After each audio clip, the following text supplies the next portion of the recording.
e ele vai responder a pergunta do Superchat, que é a seguinte: quais as possibilidades de cooperação no campo científico, de modo a romper o vínculo das nossas universidades com Europa e Estados Unidos? Marco, a palavra é sua. Bom, excelente pergunta do mundo multipolar, né? Eu acho que isso vale para a cooperação científica e vale para todo o resto, né?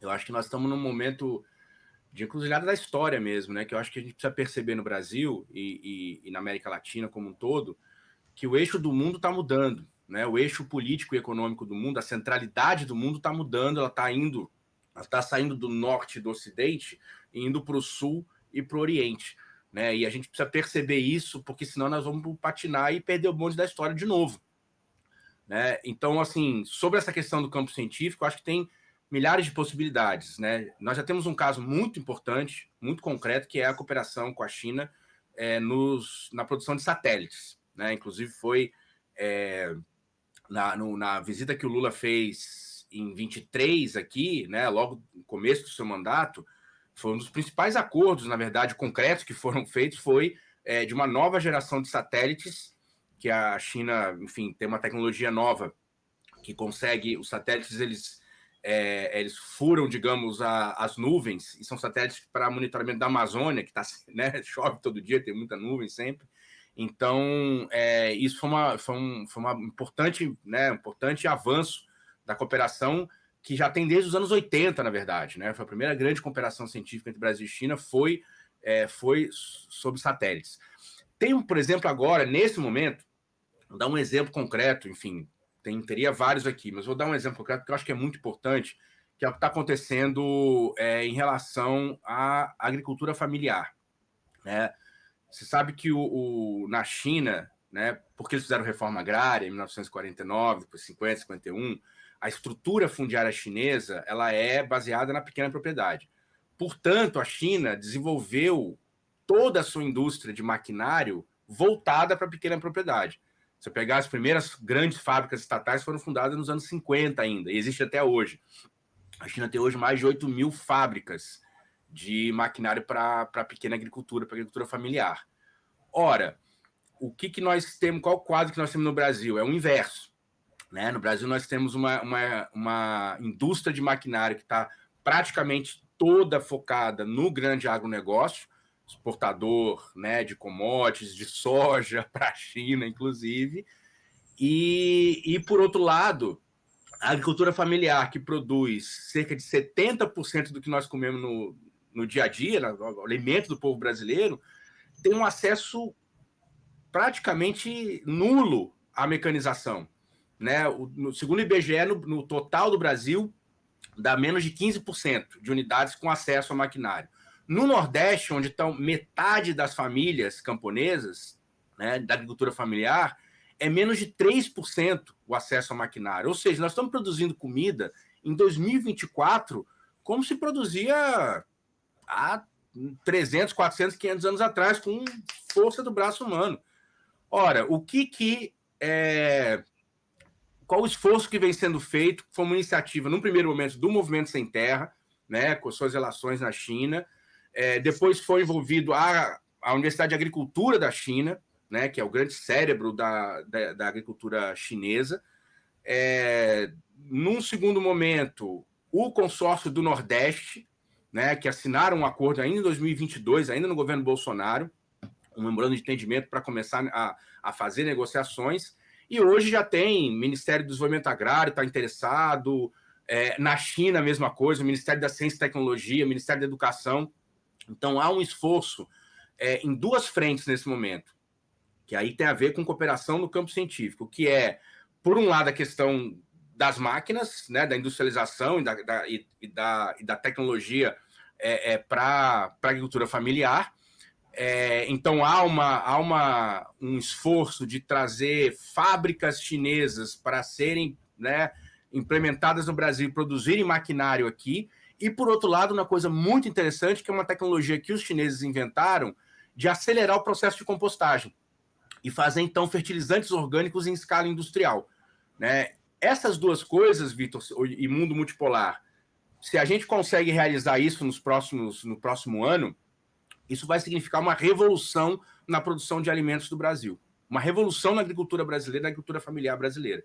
E eu acho que isso é um exemplo só, né, do potencial que essa cooperação entre Brasil e China no campo tecnológico pode trazer para a gente. Você imagina, então, a gente ter um surto de produtividade e de comida orgânica, né? Porque um dos problemas também da produção orgânica é a escala de fertilizantes orgânicos. A gente resolveria esse problema, né? O maquinário, né, dá um salto na produtividade.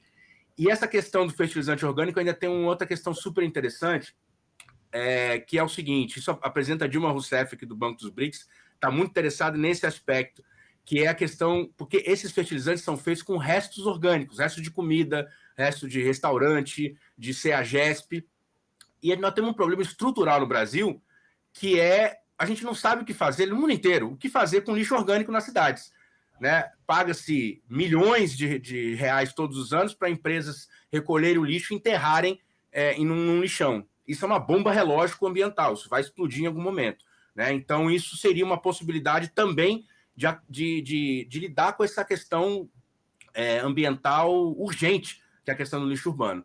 Então, acho que isso é um dos exemplos, né, do que pode ser feito, né? Isso seria um golaço, né? E acho que eu tô botando fé nisso. Eu acho que, inclusive, a visita do Xi Jinping aqui ao Brasil em novembro suspeito que vai fazer avançar ainda mais esse projeto. Perfeito, e a gente agradece novamente o Mundo Multipolar, uma excelente pergunta, né, que trouxe aí essas informações aí do Marco Fernandes. E, Marco, você falou da Dilma da gestão dela à frente do novo Banco de Desenvolvimento, né, que é mais conhecido aí na imprensa como Banco do BRICS, né, mas o nome oficial é Novo Banco de Desenvolvimento. Como você acha que a China, o governo chinês, avalia o trabalho da Dilma Rousseff à frente dessa instituição financeira?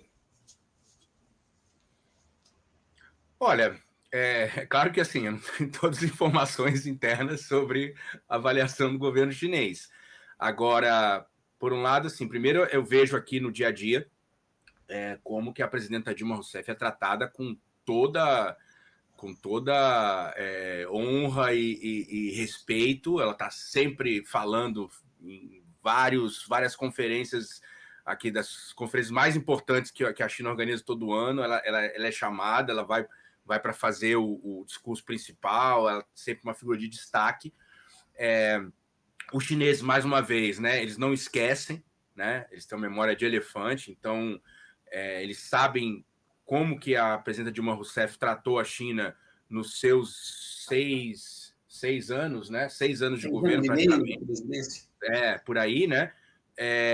Então, ela tem aqui o maior apreço, o governo chinês tem o maior apreço por ela. Agora, em relação ao banco, eu acho que o banco está num momento também de definições.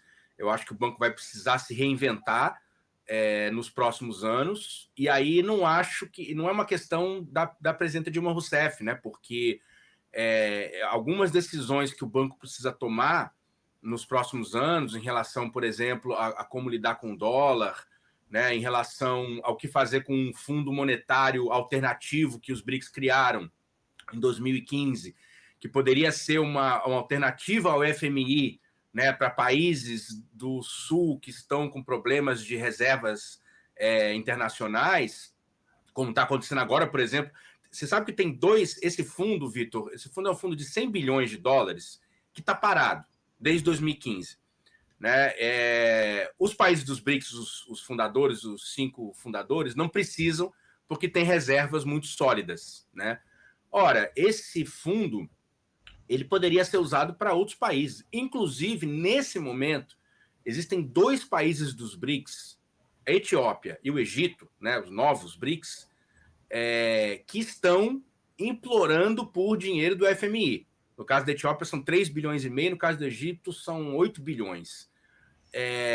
E a velha história, o velho roteiro de sempre, Vitor.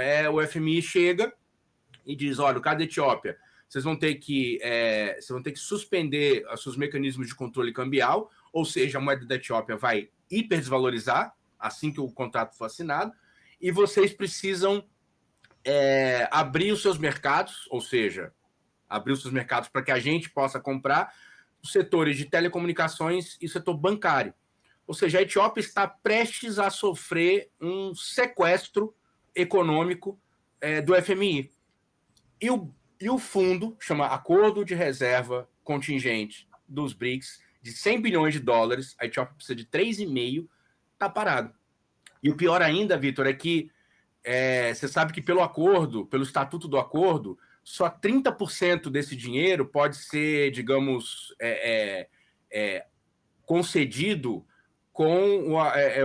pelos 5 países dos BRICS. Os outros 70% precisam de um acordo, ou seja, da bênção do FMI. Ou seja, esse é o tipo de coisa que fazia até sentido talvez em 2015, porque não estava tão claro ainda essa nova configuração da geopolítica global. Agora, nesse momento, que os BRICS tenham 100 bilhões de dólares, que um membro dos BRICS precise de 3,5 e nada é feito, isso é inacreditável. Agora, mais uma vez, não depende da presidenta Dilma Rousseff. Isso é uma decisão dos chefes de Estado e dos ministros da economia dos países dos BRICS. E é esse tipo de coisa que a gente... É isso, Caê. Com certeza, a grande presença da China na África Oriental. E a Etiópia, na verdade, é o maior receptor de investimentos chineses na região, sobretudo investimentos em industrialização. Né? Você tem toda a razão, Caê. Então, esse tipo de coisa, Vitor, que a gente espera que seja discutido, por exemplo, agora em Kazan, na próxima cúpula dos BRICS, que vai acontecer na Rússia em outubro. Né? E no ano que vem é a presidência brasileira. Né? Vai chegar a hora, então, do Brasil ter um papel mais protagonista em propor, do mesmo jeito que esse ano nós estamos fazendo propostas importantes no G20, né? Como a taxação dos super ricos, né? E toda a questão ambiental, de combate à pobreza e tal. Eu acho que o nosso desafio vai ser, a partir de outubro, ou a partir de depois de novembro, acabado o G20, o que nós vamos propor de novidade para os BRICS. Porque nós estamos com várias facas e vários queijos na mão, mas não estamos juntando a fome com a vontade de comer. Essa é a verdade.